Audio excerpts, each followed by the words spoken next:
Finally आप अगर देखें तो 166 डेज बाद यानी 167 दिन बाद फाइनली आखिरकार नेपाल को जो है वो इंटरनेशनल क्रिकेट में यहाँ पर जीत जो है वो दर्ज हुई है। जी हाँ, जैसे हमने कल भी आपके सामने कम्युनिटी में रखा था, 17 अप्रैल को सऊदी अरबिया को जो ने मात दी थी एसीसी प्रीमियर कप में, उसके बाद से अब जाकर कहीं ना कहीं आप देख लें लगभग 166 डेज यानी लगभग आप देख लें कि आधा साल ही जो है वो निकल गया और इसी बीच में अब जाकर फाइनली नेपाल को जो है कि इंटरनेशनल मैच में यहाँ पर जीत दर्ज हुई है और ओमान के खिलाफ definitely cricket world cup league 2 में ही वो बहुत क्लोज थे ओमान के खिलाफ जीतने में और यहाँ पर फाइनली उन्होंने टी20 फॉर्मेट बदला, लेकिन फाइनली यहाँ पर उन्होंने ओमान को मात दी और अच्छे खासे मार्जिन से यहाँ पर मात देकर फाइनली इस स्ट्रीक को तोड़ा जहाँ पर 10 लगातार मैचेस से इंटरनेशनल मैचेस से नेपाल जो है वो हार का सामना कर रहा था। चलिए इस मैच को जानने की कोशिश करते हैं कि आखिर क्या कुछ इस मैच में घटा है, ओमान के लिए क्या कुछ रीजंस रहे हैं कि वो इस मैच को गवा बैठे और नेपाल के लिए क्या कुछ रीजंस रहे हैं, क्या क्या उन्होंने आज के मैच में सही माफी कल के मैच में सही किया है। आज और कल दोनों को जोड़ सकते हैं आप। आधा मैच कल हुआ था इंडियन स्टैंडर्ड टाइम के हिसाब से और आधा मैच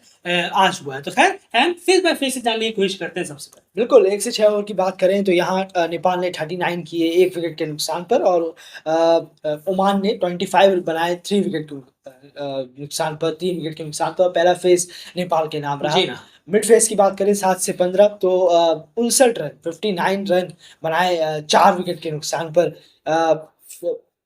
नेपाल ने और वहीं ओमान ने 64 किए 3 विकेट के नुकसान पर। ये फेस ओमान के नाम रहा मिड फेस। और वहीं डेथ फेस की बात करें 16 से 20 तो यहाँ 78 रन 1 विकेट के नुकसान पर नेपाल ने बनाए और 50 रन जोड़े यहाँ पर ओमान ने 4 विकेट के नुकसान पर। और ये फेस और मैच दोनों ही ओमान हारा और फेस भी नेपाल लेकर गया और मैच भी नेपाल 37 रनों से नेपाल जीतने में कामयाब रहा। बिल्कुल, वहीं डॉट बॉल्स की बात करें तो 53 डॉट बॉल्स नेपाल ने यहाँ पर खेली हैं और 58 डॉट बॉल्स ओमान ने यहाँ पर खेली हैं। तो अगर आप देखेंगे यहाँ पर फेसेस में अगर आप कंपैरिजन करें तो जो पहला फेस रहा वो काफ़ी बेहतर तरीके से नेपाल ने यहाँ पर जीता, सिर्फ 1 विकेट गंवाया उसमें और 39 रन भी यहाँ पर किए क्योंकि 6 ओवर का फेस होता है, T20 की बात कर रहे हैं। उसके बाद मिड फेस में हालांकि रन जो है वो दोनों ही टीमों के कम रहे हैं अगर आप देखेंगे कंपेरिजन में, लेकिन एज जो है वो ओमान को ज़्यादा गया है। और लेकिन थर्ड फेस में तीसरे फेस में हमें वो क्लियर डिफरेंस देखने को मिल रहा है। लास्ट के 5 ओवरों में नेपाल ने 78 रन अपने बल्ले से जोड़े हैं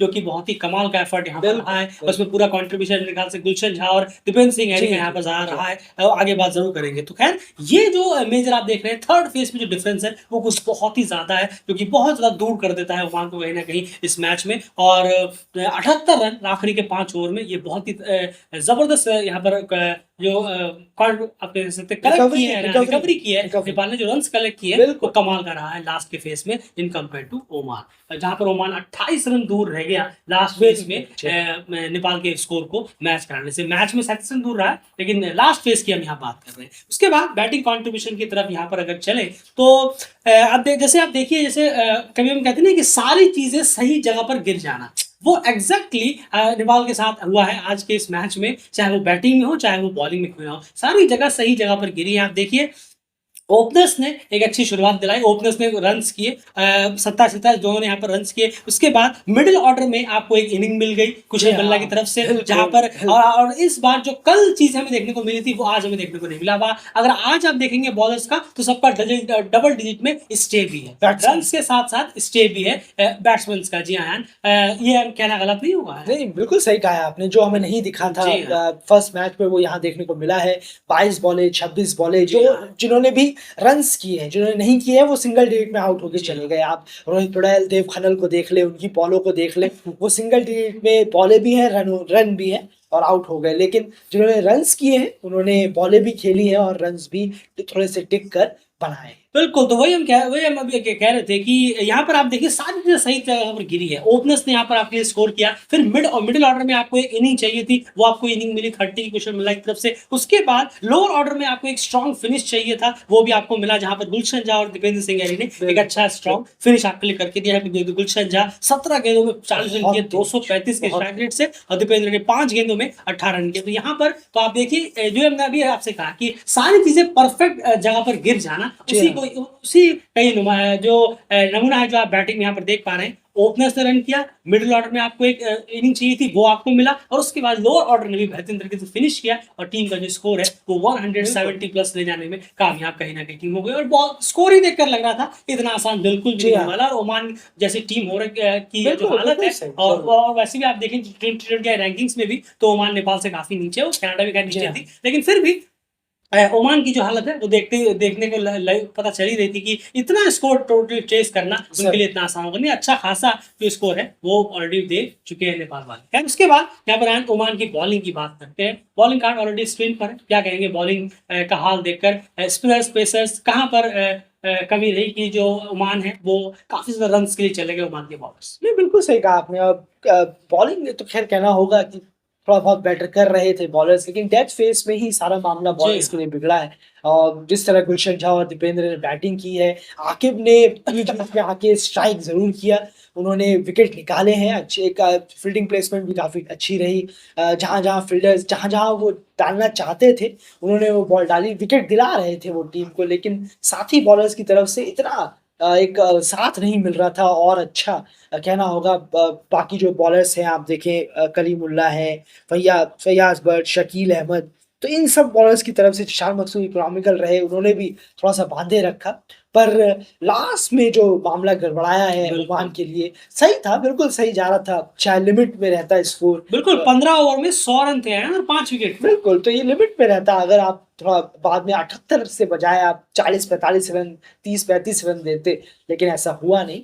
आकिब ही लोन एक बॉलर बनकर रह गए, जो बीच-बीच में स्ट्राइक कर रहे थे, तो ही टीम को, ओमान टीम को थोड़ी मदद मिल रही थी, लेकिन डेथ फेस में वो कोई भी बॉलर स्टेप अप कर नहीं पाया। बिल्कुल, कोई भी लेंथ वो बिल्कुल नहीं डाल पाए। जहाँ पर बैट्समैन एक्सपेक्ट कर रहे थे लेंथ, वहीं पर बॉलें आ रही थी और बहुत ही स्मूथली उन्होंने कहीं न कहीं शॉट्स लगाए हैं गुलशन और दीपेंद्र ने। डेफिनिटली बिल्कुल भी लास्ट के 5 ओवरों में बिल्कुल भी बॉलर्स को इसे आप कह सकते हैं सेटल होने किसी भी बिल्कुल, सूरत में जी हाँ। दिया नहीं। उसके बाद जब ओमान चेस करने के लिए आया तो पूरी तरह से धराशायी होकर रह गए। यहाँ पर महज 6-7 ओवर होते-होते ही उन्होंने अपने टॉप 4 बल्लेबाज जो हैं वो खो दिए थे। और कहना होगा कि जीशान मकसूद जो है वो किस तरह के शॉट्स खेलने की कोशिश कर रहे थे, वो वही जानते हैं, बिल्कुल। वही समझते हैं कि वो क्या करने की कोशिश कर रहे थे। आपको आपको भी पता होगा रीजल ढकल पर उन्होंने एक चौका मारा था, आगे बढ़कर आए थे वो और इधर पीछे की तरफ चौका गया था। वो शॉट देखकर ऐसा लग रहा था कि बस वो चौका चला गया, कैसे चला गया तो शायद अनलकी हो गए।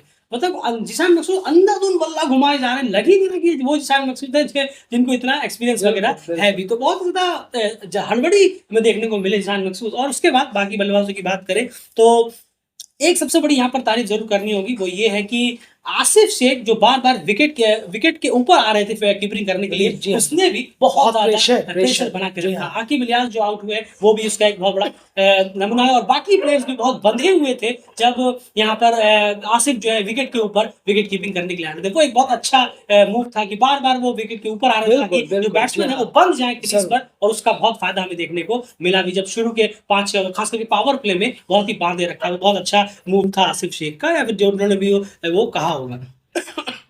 सॉरी।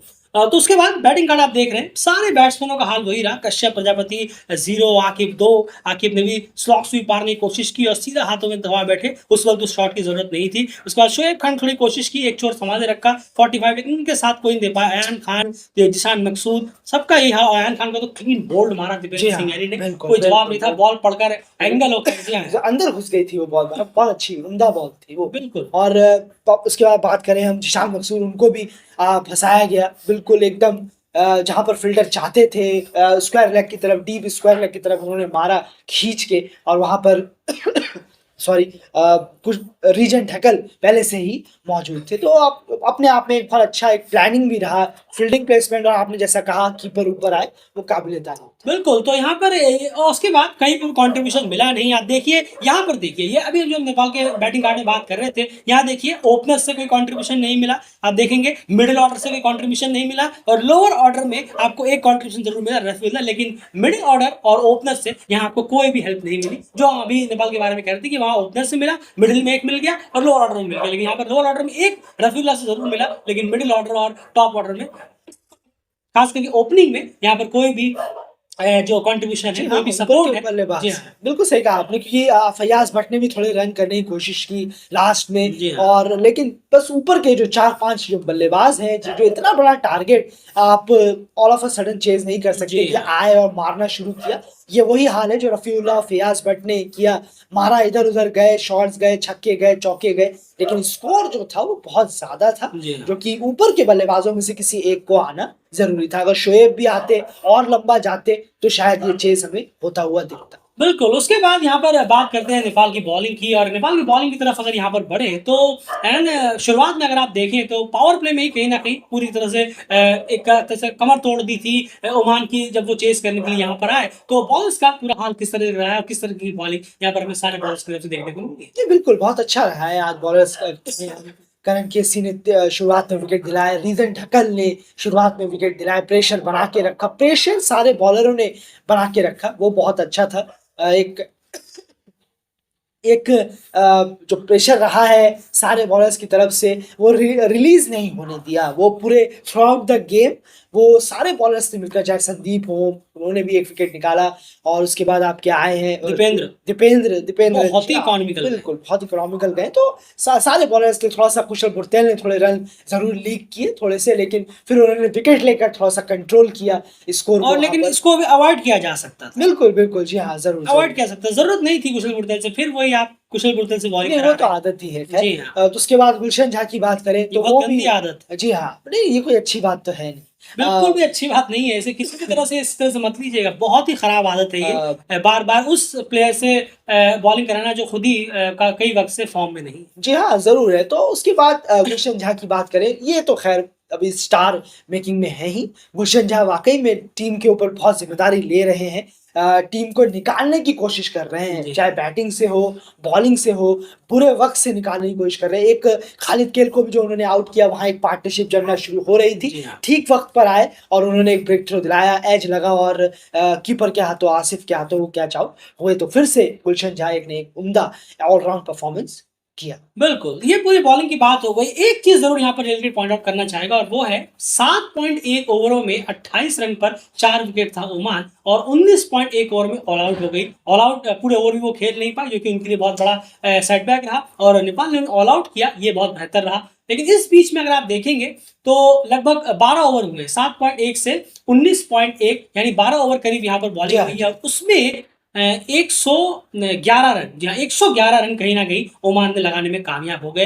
ये जो थोड़ी-सी ढील हुई है, इस पे थोड़ा-सा और सख्ती करने की ज़रूरत पड़ेगी नेपाल को, अगर हम देखें इस बॉलिंग फेज़ में। क्योंकि आपके टॉप 4 बल्लेबाज ऑलरेडी ओमान के वहाँ पर आउट हो गए थे। उसके बावजूद इस 12 ओवरों में जो 109 111 रन करीब किए हैं ओमान ने, इस पे थोड़ा-सा और ध्यान देना पड़ेगा। ये जो थोड़ी-सी चीज़ हुई है, यहाँ पर थोड़ा-सा ढीलापन ना छोड़कर बिल्कुल, इसे ट्रैक करें, बिल्कुल, जी हाँ। क्योंकि सामने वाली टीमें चेंज होती हैं, टीमें अपनी गलतियाँ सुधारती हैं, तो उस वक़्त पर आपको भी यही एक चीज़ ज़रूर, नेपाल को ज़रूर, इस जी मैच हाँ। में ध्यान देने की ज़रूरत है कि 28 पे 4 होने के बावजूद भी आखिर हमने 139 रन, यानी नेक्स्ट 112 रन आखिर क्यों खर्च कर दिए? उसपे थोड़ा-सा और कंट्रोल किया जा सकता था। लेकिन ओवरऑल जैसे हमने कहा, सारी चीज़ें क्लिनिकल और सारी चीज़ें सही जगह पर पड़ी बिल्कुल, आज के मैच बिल्कुल। में, और सब चीज़ें बेहतर हुई, और नेपाल जो है इस मैच को फाइनली जीता, और काफ़ी लंबे इंतज़ार के बाद ज़रूर। आखिरकार उन्हें इंटरनेशनल मैच में यहाँ पर जीत मिली है। अब अगला मैच उनका कनाडा से होना है, देखना होगा कि वहाँ पर किस तरह से करते हैं, और ओमान का जो है वो भी कनाडा से होना जी है। हाँ। ओमान किस तरह से वापस से वापसी करता है या मैचेस में, वो देखने वाली बात यहाँ पर हो जाएगी। फिलहाल इस वीडियो में इतना ही। बने रहिए चैनल के साथ। बाय।